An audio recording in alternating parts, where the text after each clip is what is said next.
Hi guys, and welcome now to the graph section for the CKLVX D62, the Jazir 81T, and the Pula ANVIL. I'm gonna start here first with the Jazir 81T, which is yes, this one, yeah, number 19. Okay, and I'm gonna put up with it the SoundRhyme SR9. As you can see, I mean, the graph of the 81T, it looks fine. I mean, a nice clean bass execution, nice sub-bass focus.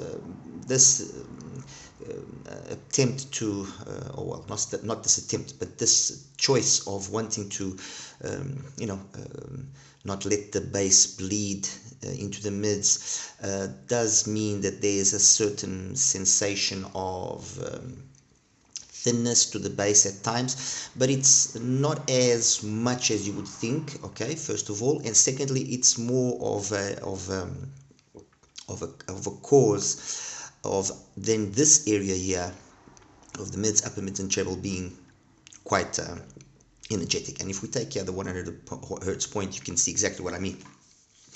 We have ideally, I find that for me, if this 100 hertz point here coincides to the upper mids from 2.5 and above, that smoothness of the sound is something that pleases me more. Over here we have it at 1.5, so what it means is that there's loads of energy.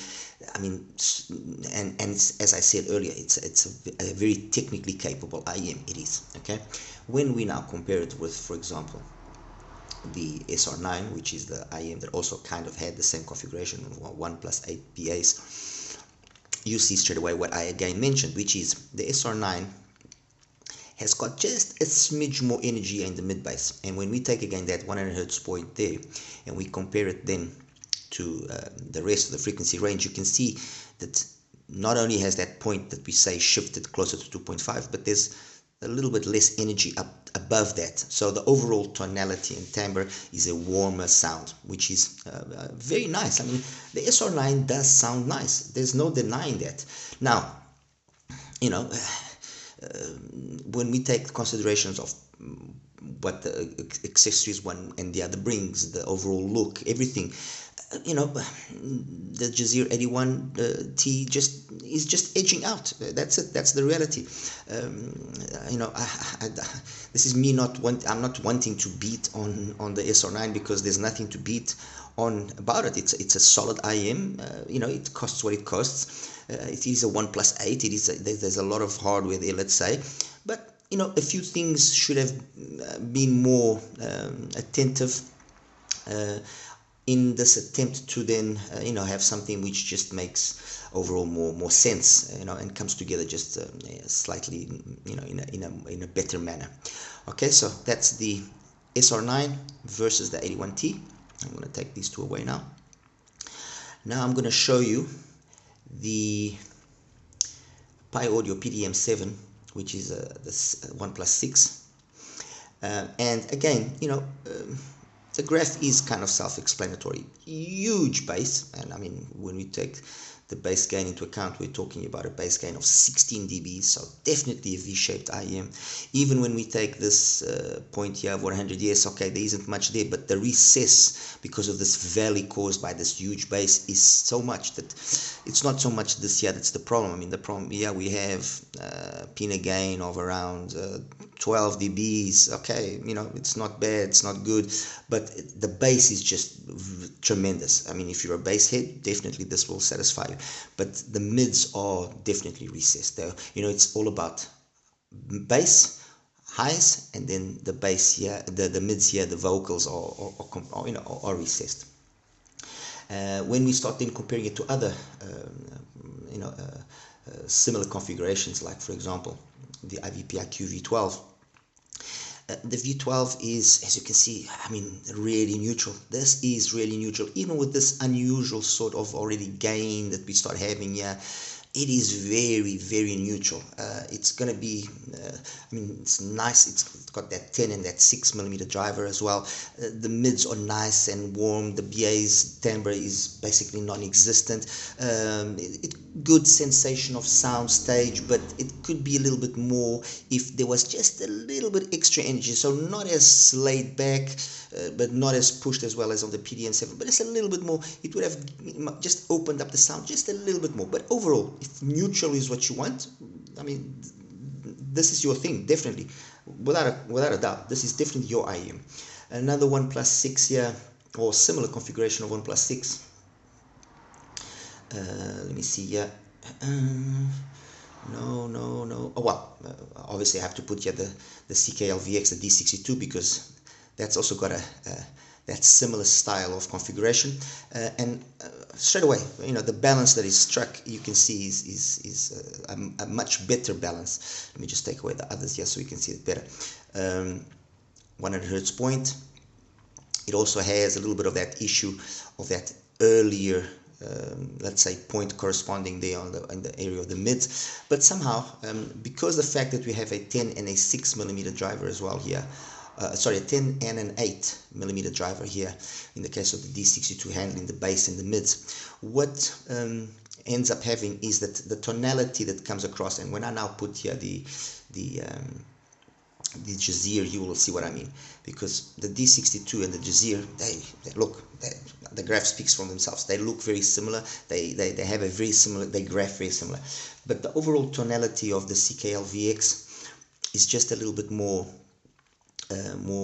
pleasing to my ears. I just like it more.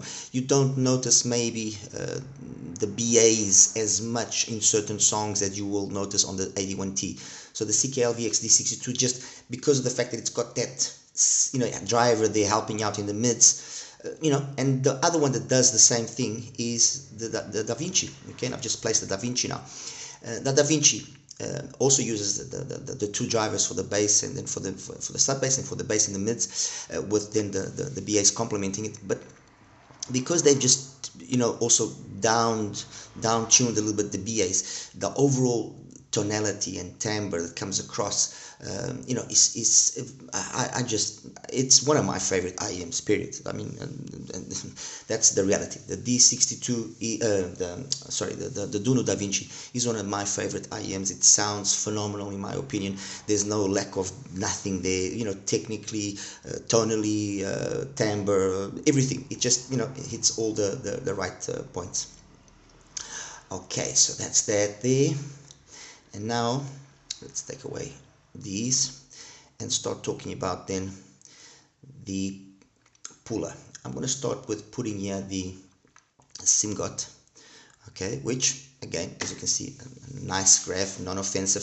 If you look at the bass execution, it's a bass execution which very much approximates itself to the likes of the D62, but on the D62 the bass there just seems to be a better quality bass somehow. Not a huge difference, but slightly better quality bass. But you can see a similar pattern there.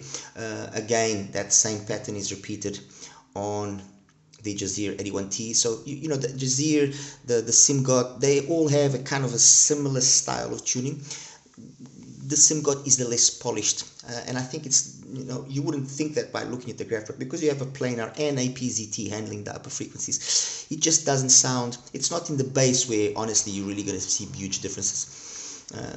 No, I have to be honest there. It's not in the way that the pin again is done. It's just the upper mids and treble that are less polished, less detailed, and you know, when you take in consideration that okay, fine, there is a price difference, of course, but the price difference is not as monumental as you would think. You know, yes, the Simgot at the discount is a solid buy, but it just doesn't keep up with the D62 as well as you know, you would expect. The D62 is just that little extra more elegant in the way that it does things. Okay, so just take away this here for a second.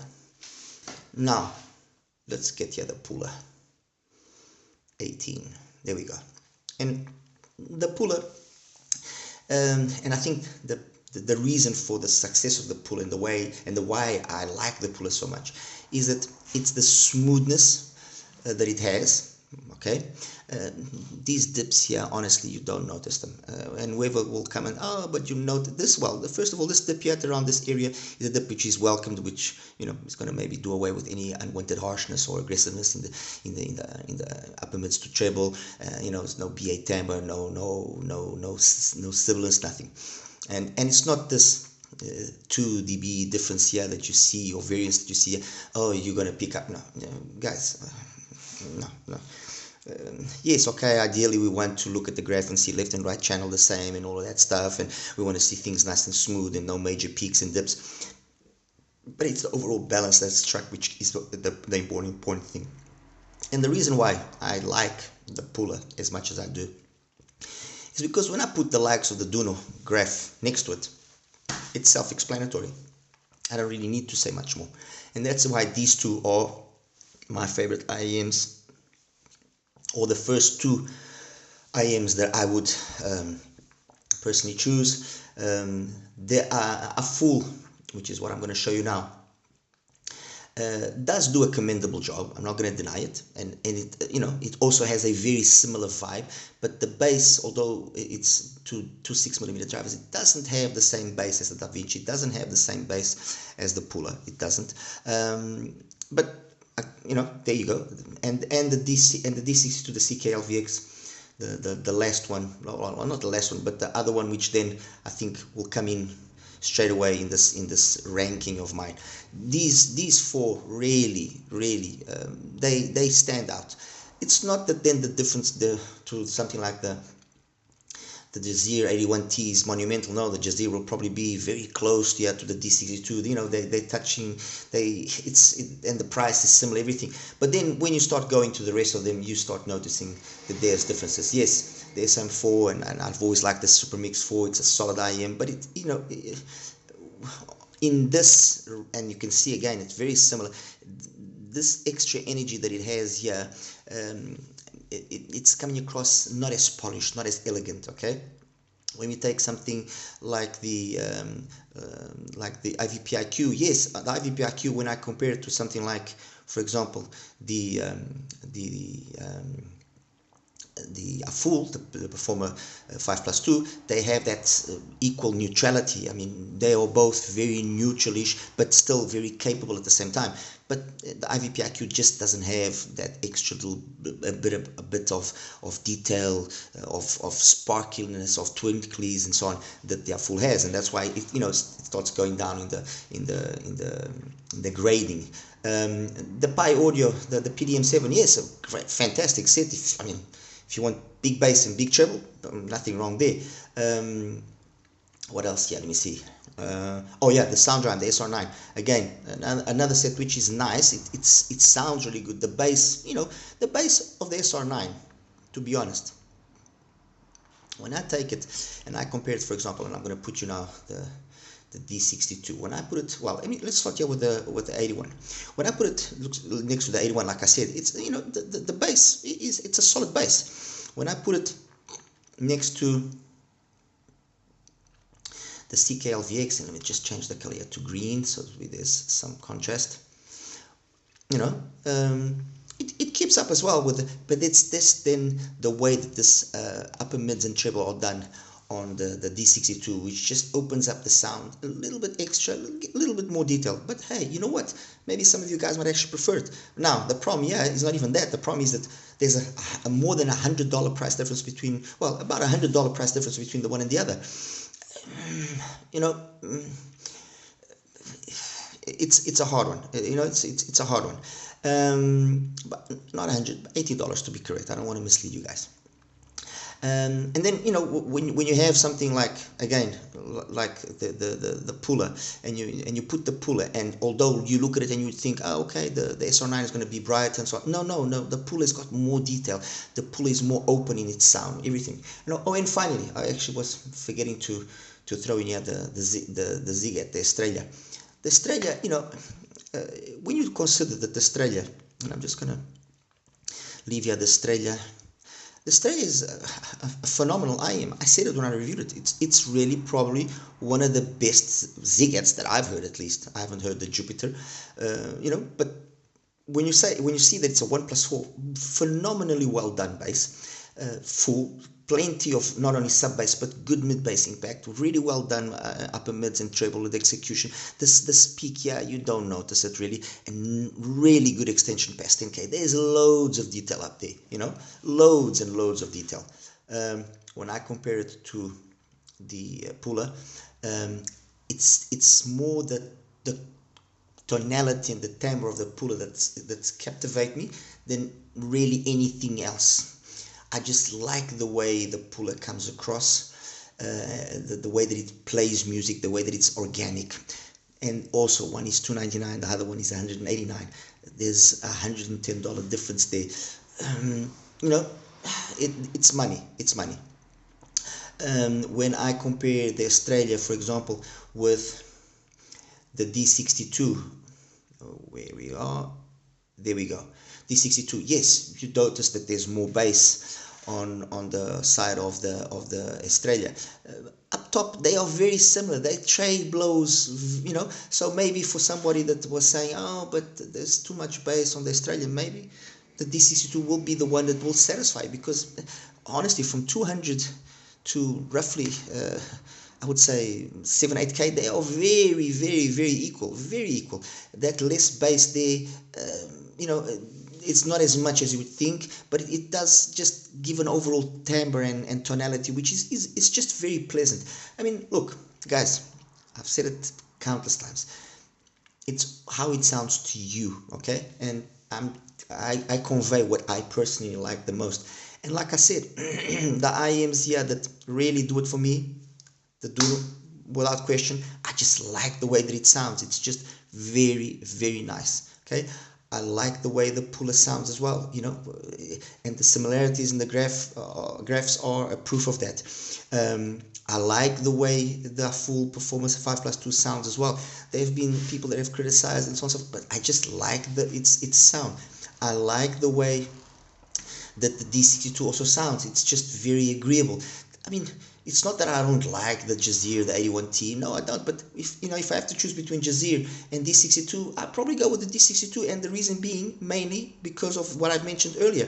It's the fact that the D62 that I have here uses a dynamic driver to do the mids, while the Jazir is using mainly BAs to do their mids, and you notice that difference there, you know. So for me, I just like more that DD type of sound. It just gives me that old school type of vibe, and I just like it. Okay, guys, I think that's enough. I'm not gonna drag this a lot more. As always, like and subscribe. Questions, please feel free to ask, and I apologize for being with the hiccups yesterday. I was really struggling, but I just wanted to get that review out the door. All right, guys, take care now. Bye bye.